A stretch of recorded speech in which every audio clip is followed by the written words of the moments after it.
За хувийн дугаар 133 дугаартай Баатар хотон гэдгээ. Би механик тээврийн сургуулийн 4-р курсын оюутан. Баатар хотхон 2014 оны нэвтрүүлэгт дахиад хооллогч төхөөрөмжийн санаа бүтээлээрээ уралдааны 6 дугаар байранд шалгарч байсан. Харин энэ жилийн уралдаанд тэрээр өвчтөн өргөх төхөөрөмжийн шин санаатай иржээ. За өвчтөн өргөх төхөөрөмжийг яагаад хийх болов? Ямар шалтгаанаар энэ бүтээл хүмүүст хэрэгтэй болов? Яагаад гэвэл одоо энэ өвчтөн хүмүүсийг өргөхөд бол 3-4 шаардлагатай. За тэр 3-4 өргөхөд бол энэ тэндээс нь өргөөд хүчтэй ч юм уу хүч муутай ч юм уу энэ тэндээс нь өргөөд хооч өвчнөд сэтрэх тийм аюултай байдаг л да. Тийм учраас энэ асуудлыг шийдвэрлэнээс хийж байгаа. За би бүтээлээ ерөнхийдөө 21 хоногийн дотор дуусгасан. За бүтээл маань бэлэн болоод туршилтаа хийгээд 100% болсон. 120 кг-ийн даастай хүнийг өргөсөн. За тэрнээс өмнө бол стилк болов гэж айж исэн. Тэр одоо айдас манай алга болсон. За одоо барууны орнууд бол яаж энэ асуудлыг шийдэж байна вэ гэхээр нэг сувлагч хан сувлуулсан төхөөрөмжийн тусламжтайгаар одоо энэ том залууг ингээд асаргаа сувлаагаа хийж байгаа. Ерөнхий бүтцийг тайлбарлавал за явах хэдэнгүй энэ дугуй роликтэй энэ аргам дээр бэхлэгдсэн ийм баг нь байгаа. Ачаалдаа цамгийг авах баг нь. Нэгдүгээр шатанд яг санаагаа тайлбарлахад шүүгчид чамд ямар зөвлөгөө өгсөн, юун дээр анхаарах гэсэн тэр бүгдийг өнөөдөр яаж хэрэгжүүлээд бүтээл маань энэ түвшинд ирсэн байгаа вэ? Шүүгчтэй өгсөн зөвлөгөөг бол тусгаж авсан. Маталтын технологиг ашиглаарай гэсэн энэ хөдөлмөрөөр матаж хийсэн. Тэгээ гагнаас бол найдваргүйгээд энэ хүү хэрэгжүүлсэн байгаа. Тэгээд бас тэнцвэрээ олохын тулд хөл маань жоох юм алцаадаг байдаг. Тэр байдлаар бол хийж өгсөн. Гантлах шүүгч хөрж байна. Тэр энэ одоо бэхлээд байгаа зүйл маань эмнэлэг болгонд байгаа юу? Байхгүй. Эсвэл зөвхөн чиний бүтээлийг дагалдаж үйлдвэрлэгдэх цаашдаа хийгдэх зүйл үү? Хийгдэх зүйл.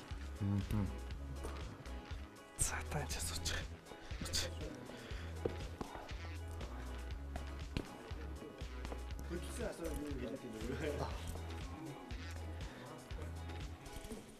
Таны жин юм хэд вэ юу? Таны 86 7 хаад. За өргөхөд бэлэн үү? Айгаагүй үстэй.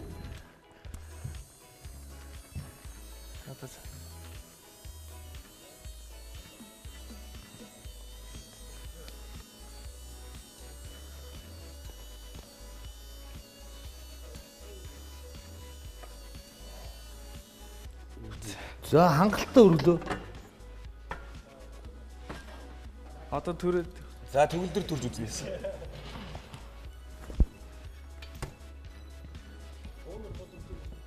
Дугуйны лүчиг мулталсан. Энэ чихэх хөлөө түрх хөлөө. яаж чалж шүү дээ. Урдан гинэ. Шарах юм уу?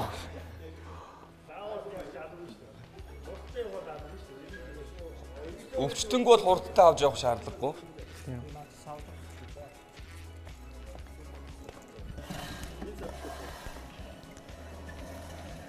Сандлын энэ хүн дэв болгосон. Яг зорьсон гадар очихгүй шүү дээ. Би жолоод чадахгүй байгаа. Хүчний үдтэй би барьж. Яг тийшэл зориод байна шүү дээ. Шинжлэхийний өрөө тэнд дээр нэг тооцоолъё л та.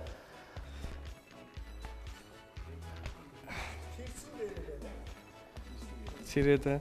Миний бодлоор одоо жолооддаг дугуун нэг талтаа л байхгүй. Дөрвөлээс огтуу дугуй болох л ч тоо. Наац шүү дээ.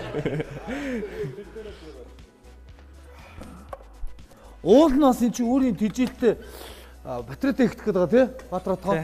Батарейтай.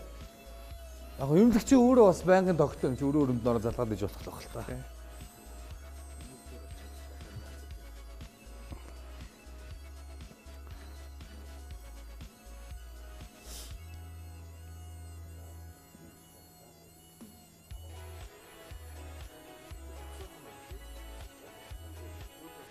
За техник шалгалтаа амжилттай давсан тооцож болох баяр хүргэе.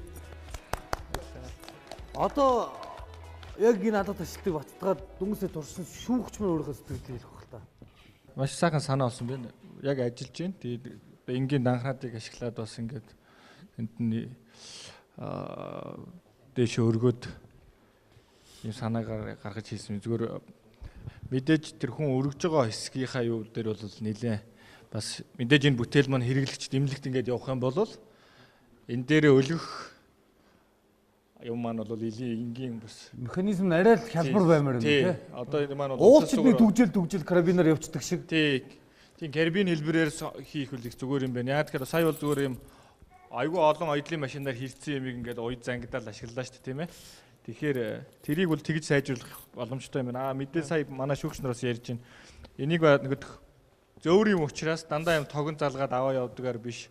Аккумулятораар хэлбэрийн одоо өөрөө юм суурь энэ дээрээс тижээлээ авчдаг.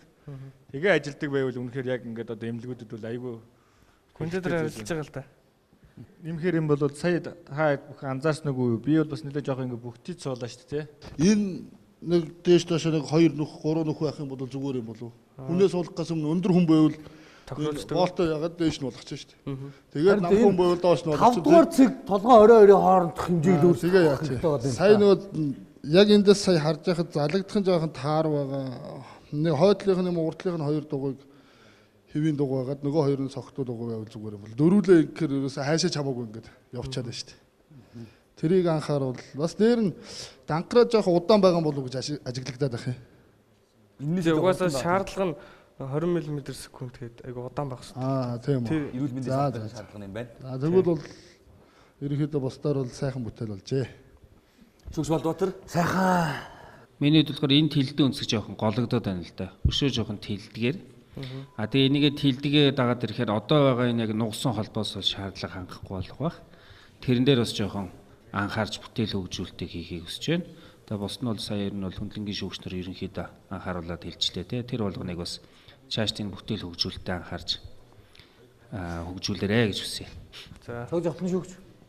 Энэ яг өргөж яхад бол бас би жоохон удаж яана л гэж бодож байна л да. Тэгээ яг хөдөлгөөрний чинь авж байгаа ачаалал зэрэг байгаа. Сая түрүү тестрээр хэмжиж үзэхэд чинь нэг ачаалал аваад өргөж яхад нэг 23 ампер л ярьж байна тийм ээ. Тэгэхээр жоохон чадaltaй, эргэлт арай жоохон өндөртэй их бол бас их удаж байгаа шүү. Тэр холбоосонтой байна уу бол тэрийг өөрчилчихгүй. Бусдууд нь бол болж байна.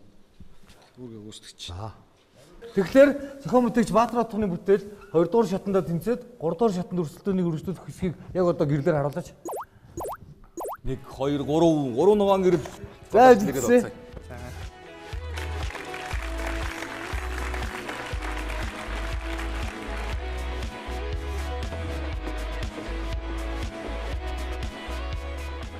Сайжруулах юм зүйл гэвэл урд дугуйг нь 2 дугуйг нь тийм согтуу биш байлгаарай гэсэн.